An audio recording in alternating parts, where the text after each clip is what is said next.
Soos julle nou sal onthou, is ons die laaste ruk redelik betrokke gewees met Spreuke 6 vanaf verse 16 tot 19 oor die dinge wat die Here haat en dan oor die 7de ding wat in sy oë gruwel is. En dit is wanneer daar iemand is wat die eenheid binne die kerk, binne families, die eenheid wat daar is tussen God se mense vernietig. En dit is 'n absolute gruwel in die oë van die Here. En ons het nou al 'n paar keer daaroor gesels oor 'n paar dinge. En rondom dit het ek gesê wil ek begin kyk en ek wil begin praat oor die families. Ek wil begin praat oor man en vrou, laat ons 'n bietjie na daai dinge gaan kyk. Hoe kan ons hierdie goeters uitroei? Dit is maklik om daaroor te praat, maar daar is 'n praktiese sy van hierdie goeters wat ons moet navolg. Daar's reëls, regulasies, daar's wysheid en so aan waarna ons bietjie moet kyk. So vandag gaan ek nie 'n preek gooi nie, want ons het nie baie tyd en ek wil nie regtig waar baie tyd op 'n preek sit nie. Ek sal dit meer oor die volgende periode, sal ek dit inbreek en meer 'n reeks doen oor man en vrou, ouers en kinders onder mekaar en so aan. Maar ek wil vandag net 'n paar gedagtes met julle wissel. En net 'n paar goedes met julle gesels, ons net 'n grondslag kan vorm. Nou, as ons nou so 'n bietjie rondkyk rondom ons, Rodney Howard-Browne is nou weer terug hier in Suid-Afrika. Hy is een van die revivalists. Daar's klomp mense wat, julle weet wat 'n revival, hierdie geestelike herlewings. Jy sien dit oralste, dit gebeur oralste en dit is nogal nice baie keer om by dit uit te kom. Party van hierdie ouens weet ek nie of wat hy doen nie. Want in my hart het ek 'n onstuimigheid en ek sê nie ek is reg of verkeerd nie, maar dit is net 'n onstuimigheid vir my. Maar baie mense gebruik deesdae die kerk om geld te maak. Gebruik die kerk om as 'n besigheid, jy weet jy amper 'n franchise vir jouself gaan kry want jy gaan goeie geld daar uitmaak. Want baie mense sal glo as ek 'n botteltjie water hier ophou en sê dit is geseënde water. Die botteltjies is R300 en mense sal dit koop. Daar's 'n pastoor gewees wat blokkies ys verkoop het. En elke blokkie ys het hy dan vernoem na jou probleme toe wat jy moet gee en dan soos die ys smelt, so smelt jou probleme weg. Nou as jy daai goed glo, miskien lees ek my Bybel onderste bo, agterste voor of ek weet nie lekker hoe nie, maar ek sien nie daai goed in my Bybel nie. Ek sien in my Bybel gaan na God toe en God is die een wat met jou gesels. God is die een wat die dinge doen. God is die een wat die veranderinge bring. God is die een wat vrymaak. God is die een wat genees. Nie al die weird goeters om soos 'n koei rond te loop en gras te eet en te bulk nie. Slange te eet, petrol te drink. Jy hoef nie daai goed te doen nie. Nêrens in die woord van God. Miskien het ek dit misgelees. John, het jy dit al gelees? Ek weet nie of enige van julle dit gelees het nie, maar kom sê vir my as jy dit gelees het, want ek wil graag sien waar staan dit in die woord van God. In elk geval, ons het al hierdie groot revivals. Nou wanneer die revivals is, dan stroom mense na die revivals toe. En wat gebeur? Hoekom gaan mense na revivals toe? Mense gaan soontoe in die hoop om deur God aangeraak te word, in die hoop dat hulle 'n wonderwerk sal ondervind, dat hierdie wonderwerk hulle omstandighede sal verander. En wanneer hulle omstandighede sal verander, dan sal dit mos nou beter gaan met hulle en al hierdie goeters. Mense gaan regtig waar met 'n hoop na 'n revival toe. Ek bedoel, kyk soos gister, is Greta Wit. Is mos Greta Wit se ding gister gewees, né? Ons was daar so gewees by die Spur, op pad daar na Alice Ras toe, het ons daar by die een plekkie gestop. En ons het kos gekom, ons baie vrouens. En dis braaidag, toe dog ons, hulle is almal op pad ergens heen om te gaan 'n konferensie te gaan bywoon om hoe om slaai te maak en pap te maak vir die braai. Maar toe ons hulle nou daaroor vra, toe was hulle bietjie ongelukkig daaroor. Toe het ons maar bietjie teruggesit. Hulle was op pad na Worthy Women Conference toe gewees. Maar in elk geval is 'n groot storie, is 'n groot revival. Angus bakke nou hierdie goeters, hierdie groot revivals en mense gaan so, hulle stroom hulle der duisende soontoe in die hoop om deur God aangeraak te word en in die hoop om 'n wonderwerk te kan beleef. Maar een ding wat vir my interessant is van al hierdie van revivals. Die meeste van hulle, indien nie almal van 'n groot revivals nie, het plaasgevind nadat daar 'n intense bewuswording van sonde was, wanneer mense bewus geword het van sonde in hulle lewe, wanneer hulle gesien het, luister, ons kan nie verder as dit gaan nie, die dinge gaan heeltemal verkeerd, en dan is daar die bewuswording van sonde, en dan sien hulle, yes, maar weet jy, ons moet ons sondes bely, ons moet vir God aanroep, ons moet vir vergifnis begin vra, en dan begin herlewings. En in die herlewings is daar eenheid. Binne in die herlewings is daar eenheid. Mense is eengesind in hulle doel, hoekom hulle daar is. Hulle roep die Here aan, hulle soek die Here. Hulle strek hulle hande uit na die Here toe. Hulle is daar om die Here te aanbid, hulle is daar om die Here te loof, die Here te prys, die Here te soek en hulle smag na 'n touch of God. Hulle is desperate om net deur God aangeraak te kan word. En wanneer hulle so in eenheid is, wat gebeur dan? Psalm 133 sê vir ons, when we are in unity, when God's people are in unity, or people are in unity, God commands His blessing. Dit is die blessing. Dis 'n blessing that God commands, wanneer mense in eenheid is. En dit is eenheid volgens sy wil, nie eenheid soos in, Jesus, ons gaan nou die bank roof, ons almal stem saam, Jesus, ons gaan nou die bank roof, en nou gaan God ons seën om die bank te gaan roof nie, dis verkeerd. Wanneer ons binne in die raamwerk van sy woord en die raamwerk van sy wil is, en ons is in eenheid in dit, dan sal hy ons seën. So daar's 'n intense bewuswording van sonde. But when it comes to our marriage, it's different. It's a different story. When we come to this relationship of marriage, we act totally different. Ons het 'n ander benadering wanneer ons issues en goeters in ons huwelik het. Wanneer moeilikheid of sonde kom anker gooi in jou huwelik, daar in jou hawe van jou veilige plek, dan kom gooi jy anker daar, of daai ding kom, daai sonde en daai issues en die moeilikheid kom en hy slaan sy kloue in jou hart in, dan moet jy dit dadelik deel. Want daai skip wat nie daar moet wees nie, moet uit. Hy moet gaan. Daai kloue wat daar is, wat in jou hart in vasgeslaan het, hy moet uit. As jy dit nie gaan aanspreek nie, gaan hy vasgroei daar binnekant. En die probleem is, ons doen dit nie, want ons hou nie van konfrontasie nie. Ons is bang vir ons vrou, ons is bang vir ons man, ons is bang wat die uitbarstings wat gaan wees, of die stilstype wat gaan kom, of dinge wat gaan gebeur. Want baie keer dan handel ons met ons geliefdes verkeerd. Dan beklei ons liewer se teen mekaar as saam met mekaar teen die Satan. Want ons beklei makliker teen mekaar. Ons blameer makliker vir mekaar. Maar ons is bereid om dit te doen, maar ons is nie bereid om saam vir ons huwelik te beklei teen Satan nie, om ons huwelik te bly red nie. So here's the thing, if we do not deal with issues in our marriage and in our life, those issues will deal us. En dan vind ons ook, soos in die meeste gevalle, daarvan dat ons na God toe moet keer, dat ons God moet aanroep, dat ons God moet gaan vra vir vergifnis, dat ons na God toe moet gaan in erkenning van ons sondes, dat ons hom moet nader, dan kies ons liewer om vinger te wys na die ander party. Kom ons kyk na Adam en Eva gou. Adam en Eva, eerste familie wat daar is, first family. Wat gebeur? Eva luister nie. Adam sê, gaan was die skottelgoed, maar dan gaan loop sy in die tuin rond en sy word mislei deur die slang, deur die Satan. En sy gaan eet hierso van die boom van kennis van goed en kwaad. En sy word mislei en sy gaan na Adam toe. Adam eet net so lekker saam en hier kom die Here en hy soek hulle. En wat doen hy toe vir Adam? Hy sê vir Adam, wat het jy gemaak, bra? Wat is jou storie? Wat doen Adam? Dis sy Here. Ding, daai glou van aan. En Here, jy het haar gemaak en jy het haar vir my gegee. Dis ons mens. Ons wys liewerste, ons wil nie plaas Adam geman up het. Wie guggel so daar? Tons, is that you? Jy kan maar guggel, ek like hy guggel, is nice. Katvis het my al vertel van hy guggel. Ek joke maar net. Maar in elk geval, dis lekker as getroude pare so te sien nog so. In elk geval, Adam blameer. Adam blameer vir die Here. Hy blameer vir Eva. He doesn't want to man up. En dit is wat ons in ons huwelike doen. Is makliker om 'n vinger te wys na iemand anders toe. En dit is tipies van ons mens. Ons soek 'n scapegoat, ons soek iemand anderste. Ons wil nie die verantwoordelikheid vat nie. We don't want to accept the responsibility for our actions and we're very quick to divert our responsibility and accountability to the other party, to our spouse. En dit is wat Adam gedoen het. En dit is so sad. En alhoewel hierdie hele preekreeks gerig gaan wees meer op man en vrou wat getroud is, op getroude pare van man en vrou volgens die woord van God, is dit ook van toepassing op verhoudings wat binne die raamwerk van die woord van God gebaseer is. Kerel en girlfriend, verloofdes, man en vrou wat verloof is, dis ook op toepassing, maar ons praat spesifiek oor die getroude lewe. So ek net 'n bietjie terug gaan in tyd en ek wil vir jou vra, where does marriage come from? Is dit Bybels? Want die tydskrifte sê dis nie nodig nie. Die tydskrifte sê nêrens in die Bybel staan daar's 'n huwelik en sulke goed nie, maar dit is Bybels. Jy vind dit sommer in Genesis 2.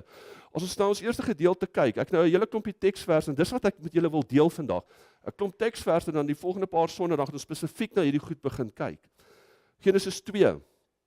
The Lord God said, "It's not good for the man to be alone. I will make him a helper suitable for him.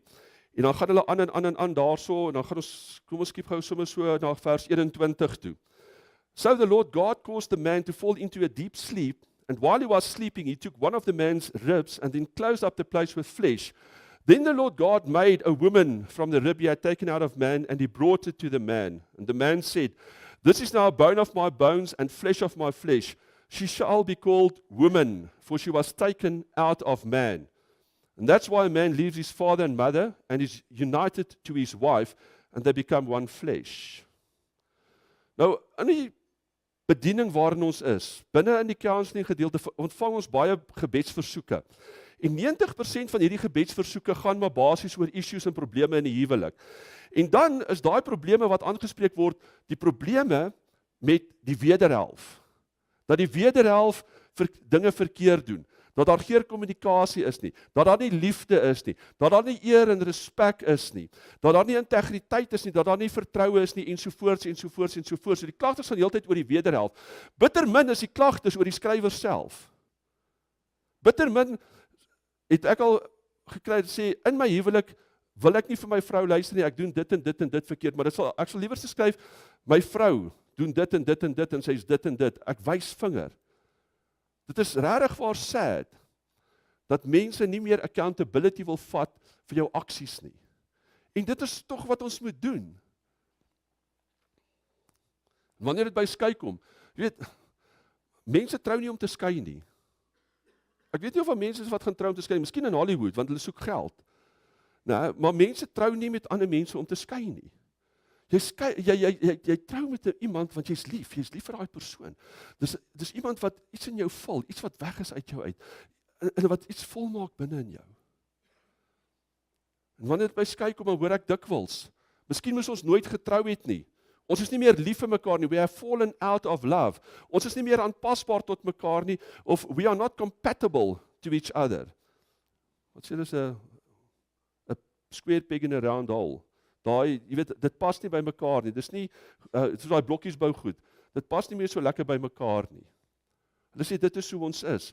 Dan sê ons ook, God weet waartoe ek gaan en hy sal my vergewe. Ek is nie bereid om te beklei vir my huwelik nie, maar God weet my spouse is so lelik met my.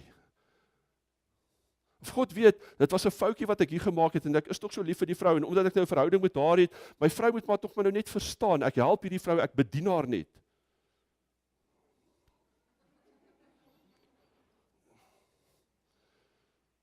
Ons wil nie verantwoordelikheid vat nie. En ek weet nie van wie van julle die vir Gerry Nel, weet wie's Gerry Nel nie. Nou ek doen 'n impersonation van Gerry Nel en ek wil my impersonation nou vir doen en sê, I want to put it to you. And I'm going to put it to you, what I'm going to put to you, I'm going to put to you straight.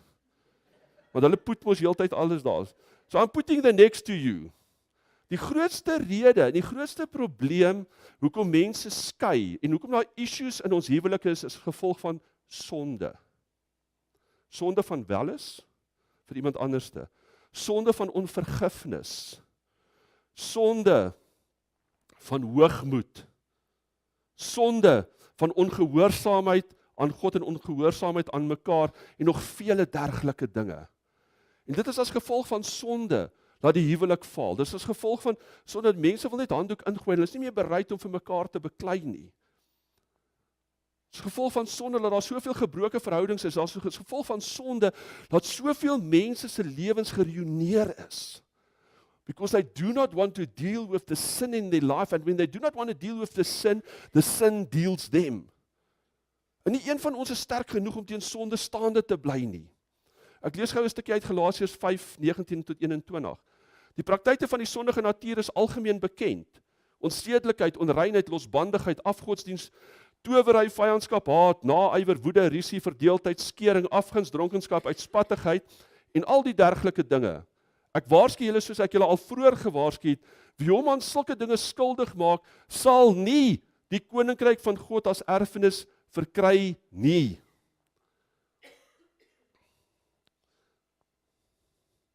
Sonde bedreig, is 'n massive bedreiging vir ons huwelik.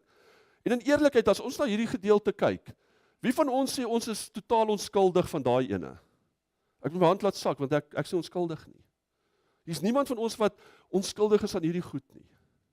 Daar's baie van ons wat in hierdie gemeente is, wat al geskei het, wat weer getrou het, of wat geskei is.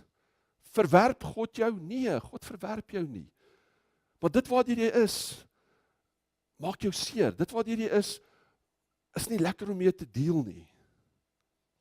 God sê, getrou en regverdig. Hy sal ons vergewe, hy sal ons reinig. En ek het gebid ook oor, dit is Jesaja 1:18. Skarlakenrooi, purperrooi van sonde, hy sal ons wit maak soos wol, wit maak soos sneeu.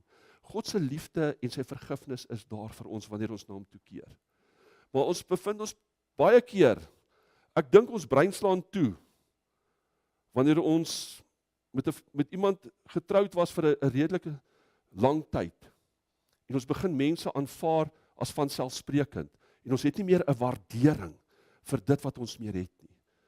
Want die liefde wat ek vir my vrou vandag het, is miskien anders as die eerste keer toe ek haar gesien het, want sy was my derde date die aand.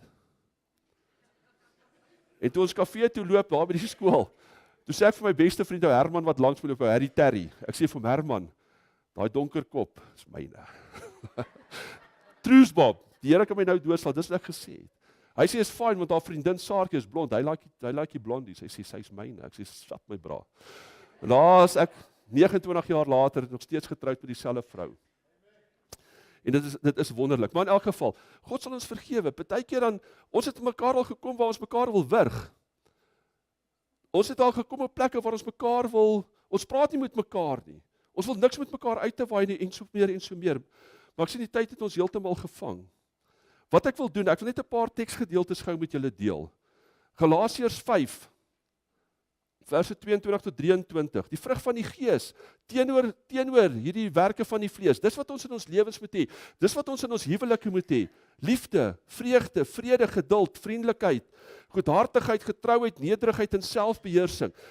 That's what needed in our lives, with our spouses. Love, joy, peace, long-suffering, goodness, kindness, gentleness, faithfulness, and self-control. Daai self-control is baie keer moeilik, want teen sulke dinge is daar nie 'n wet nie. En wanneer die vrug van die Gees aanwesig is in ons huwelike, in ons lewens, in ons doen en ons laat en ons dade, dan is dit soveel makliker. Dan word ons huwelike en ons verhouding soveel meer geseën, want ons dien uit liefde uit, ons dien van 'n punt van liefde af, en nie van 'n punt van vergelding of van onvergifnis af nie. Just think about it for a minute. Our marriage is a type of, or it's likened to our relationship with Christ. We can't have a relationship with Christ staying in continuous sin, because God does not condone sin. Ons moet sonde wegskuif, ons moet hierdie goed wegskuif, ons moet die goeie vat in die lewe, en ons moet die goeie gee vir ons spouses. Man, weet jy, daar's mans en vrouens wat al deur diep waters is, diep waters, en hulle is nog steeds by mekaar. They've got the scars, but they're still there hand in hand, side to side. Nou kan ek al 'n paar manne en vrouens hoor wat sê, ja, maar jy leef nie saam met Johan van Eck nie, jy weet nie hoe sleg hy ou eintlik is nie. Hy doen dit of dat. You don't know what it is like living with him or her. He or she has sinned against me, and that sin that person did against me, I cannot forgive. Weet jy wat, as jy nie vergewe nie, kan jy vergifnis van God ontvang nie. It's harsh, but it's true. And the question what I want to ask you today, it's not what your spouse is doing, but I ask you what you are doing. Wat doen jy hier omtrent? Are you allowing sin to dictate your relationship? Or are you taking a stand against sin according to the word of God?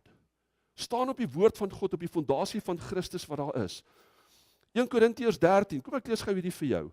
Love is patient, love is kind. It does not envy, it does not boast. It is not proud, it does not dishonor others. It is not self-seeking, it is not easily angered. It keeps no records of wrongs. Love does not delight in evil, but rejoices in the truth. Love always protects, always trusts, always perseveres. Love never fails. Love never fails. So if you have read this, look at this, read it again. Eat from this living bread, this Rhema word that we have here. And wish, en wens daaroor, en maak dit deel, en kyk dan na jou huwelik. Kyk nou daar na jou verhouding met jou man of jou vrou, en begin doen waarvoor God jou geroep het. Hy sê vir ons, man, Hierso is die woord, hierso is wat liefde is, dis hoe ons met mekaar moet leef. Dis die liefde wat ons moet hê vir mekaar binne in ons huwelik. En wanneer ons dit het, hoe kan ons dan toelaat sonde kom, sonde vat plek kry? Ons maak daai deur toe, ons moet daai deur toemaak en ons moet daai deur bewaak. Let us stop sinning. Let us start repenting.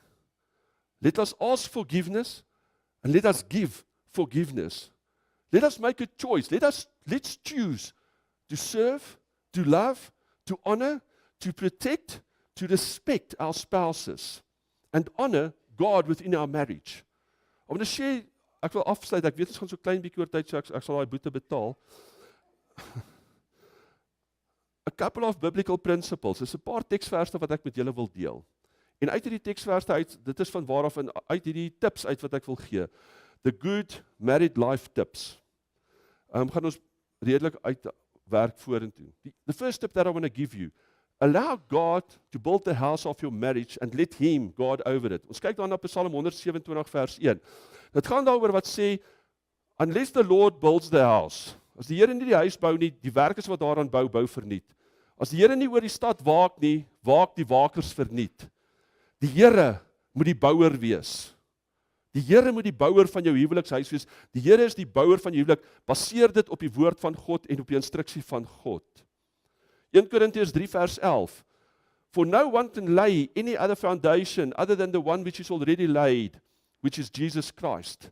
Dis die fondasie van jou huis, dis die fondasie van jou huwelik. As jou huwelik gebaseer is op seks, geld, looks, kredietkaarte, plastiek, wat ook al, dan gaan dit val. Want daai is nie 'n sterk genoeg fondasie nie. Die enigste fondasie wat sterk genoeg is vir enige huwelik, is die fondasie van Jesus Christus wat alreeds neergelê is vir ons.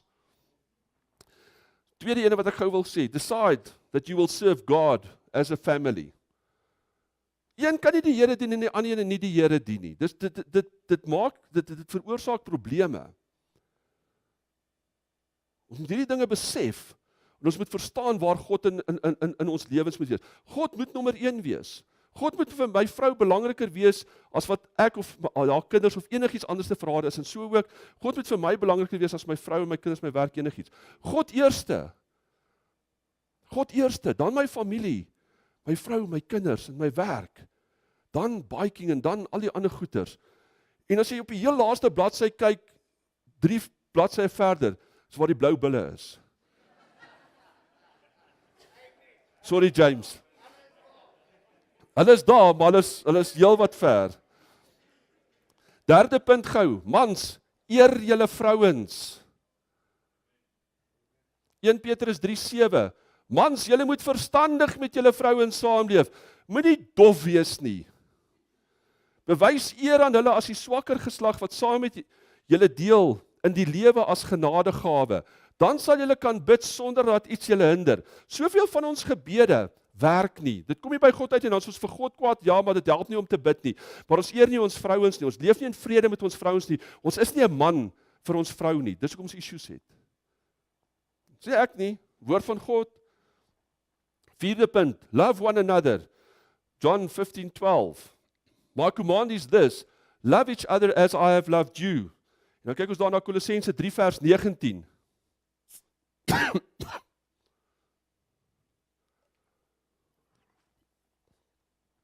Mans, julle moet julle vrouens lief hê. Moenie die lewe vir hulle bitter maak nie.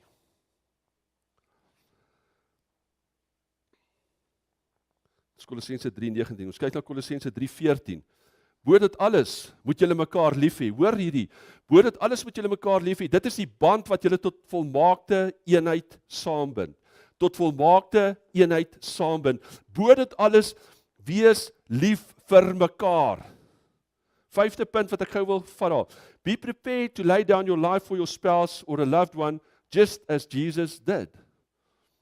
Ons kyk weer Johannes 15 vers 13. Greater love has no one than this, to lay down one's life for one's friends. 6de puntjie, ek maak klaar.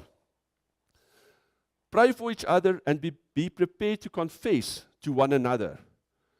James 5:16. Therefore confess your sins to each other and pray for each other so that you may be healed. A prayer of a righteous person is powerful and effective. En wanneer ons regverdig is by God, wanneer ons na God toe kom en ons bely ons sondes, God vergewe ons en ons volg God en ons dien God en God sien in ons hart, dit is nie hier so vir 'n alternatiewe motief nie, ons is hier om hom te dien, nie om deur mense gesien te word of deur mense gerespekteer te word of enigiets nie. Man, dan die gebed van daai persoon, daai geregverdig persoon, geregverdig deur die bloed van Christus, deur geloof in Christus dat hy jou vergewe het, dat hy God is. Man, daai gebed van jou gaan soveel krag hê. Die 7de ene, hier kom 'n moeilike ene. Be ready to forgive as God has forgiven you. Lukas 11:4. Forgive us our sins, for we also forgive anyone who sins against us, and lead us not into temptation. Kolossense 3:13. Hey, hoor hierdie ene, my broers en susters, wees geduldig met mekaar en vergewe mekaar as die een iets teen die ander het. Soos die Here julle vergewe het, moet julle mekaar ook vergewe. Daar staan nie behalwe as hierdie persoon dit of dit of dit of dit gedoen het nie. Dit sê vergewe mekaar. Ons moet mekaar vergewe en dit sluit alles in. Dit sluit in vandat jy die toilet seat opgelig het of nie opgelig het nie, tot verneek, tot 'n verhouding. Dit sluit alles in. Dit sluit alles in. Die hele spektrum, van daai kleinste dingetjie tot die grootste ding.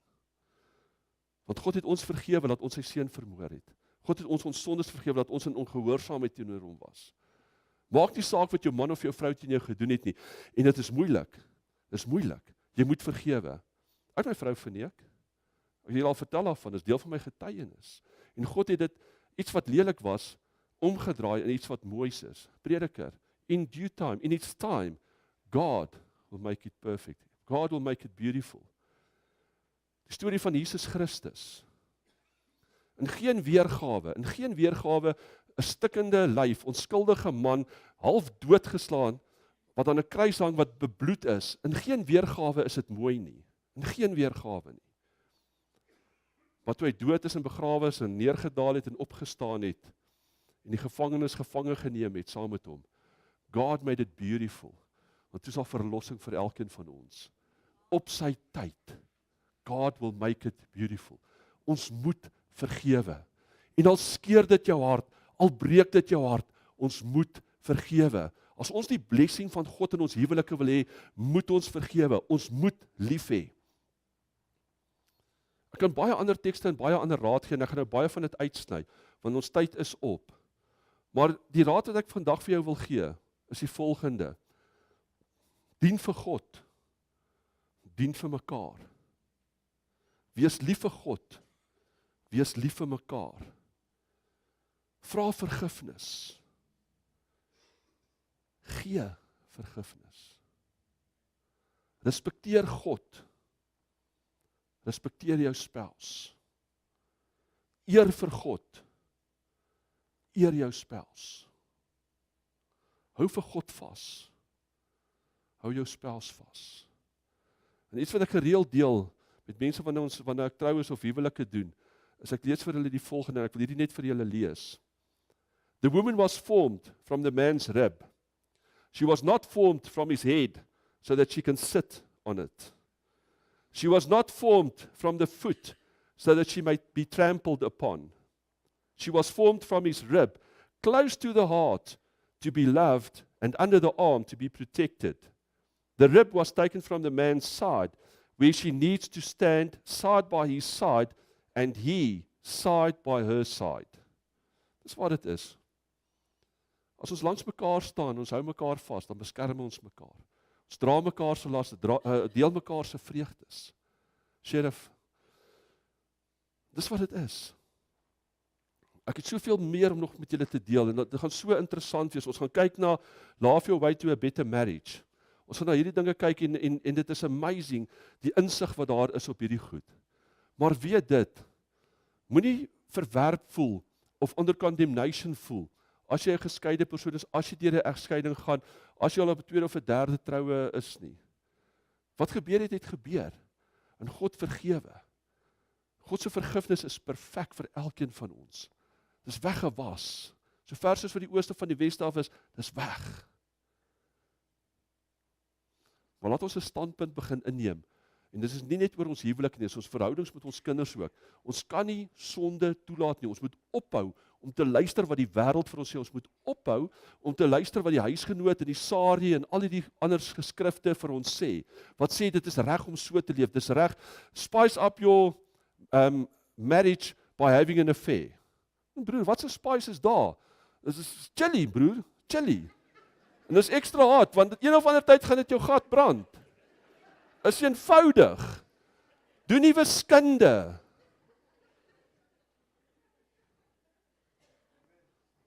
Wat jy mag hy gesê het gat. So my pa sê so my pastoor, Jesus, ek is so lief vir jou. Ek is so dankbaar oor wat jy in my lewe gedoen het. In elk geval, ek gaan verseker vra om net 'n algemene gebed vir ons te doen. As die gebed klaar is, dan die band kan dan ook opkom solank. Dan gaan ons 'n blessing dance sê. Dis 'n dans van nummerie. Renée en Lionel gaan vir ons net 'n blessing dance, dis 'n kort dans en dan gaan ons dan saam bid saam met die couples en ons gaan saam vir julle in salf en ons sal saam met julle dan wees. So ek gaan net vra dat ons manne staan. As ons manne staan, laat jou vrou, sy kan by jou staan ook. Hou haar vas. Sit jou hand op haar. Kom ons bid saam. Kan ek vra dat almal vrouens se hande vashou of op die skouers sit, wat ook al. Ons oë toemaak. Ek dink ons moet hierdie oomblik gebruik net vir 'n rukkie om stil te staan en te kan besef vanmôre dat dit wat tussen jou en jou vrou is tussen jou en die Here. Die huwelik is 'n instelling van God. God het vir ons dit gegee en ons moet mekaar eer. Kom ons staan net vir 'n oomblik stil en dink daaraan en bely dit vanmôre.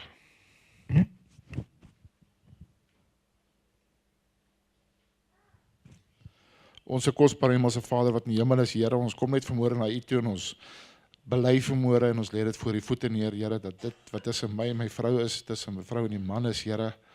Ons vra U vanmôre, Vader, om ons te vergewe daarvoor. Vader, sal U asseblief vir ons lei vorentoe, Vader. Ek bid U kosbare bloed oor elke huwelik. Ek bid U kosbare bloed oor elke verhouding in die naam van Jesus. Vader, gee vir ons as mans die wysheid en die leiding hoe om ons huwelike te hanteer, Vader, te eer, want dit is 'n instelling van U, dit is wat U vir ons gegee het. U het vir ons lewensmaats gegee, Here. En Vader, sodat ons lewensmaats kan behoed en bewaar en beskerm en te kan lei, Vader, en dat ons die hoofde van die huis sal wees en dat ons sal bereid wees om te sterf vir ons vrouens, Here.